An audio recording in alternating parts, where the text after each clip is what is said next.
Cut off the ends of 2 bananas. Toss them with the other fruit in the bowl. In a bowl, add 790 grams of condensed milk. Peel them. Then cut them into slices. In a bowl, add 790 grams of condensed milk, 400 grams of heavy cream, and mix well. And before I forget, tell me where you're watching us from so I can send you a special hug. Today's hug is for Yvonne Bury from Jamaica. I'm happy to hear you're loving our recipes.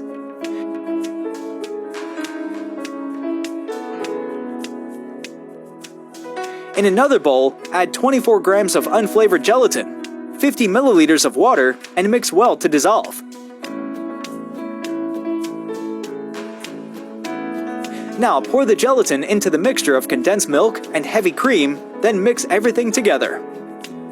This fruit dessert is incredible to dissolve. In another bowl, add 24 grams of unflavored gelatin, 50 milliliters of water, and mix well to dissolve. Now pour the gelatin into the mixture of condensed milk and heavy cream,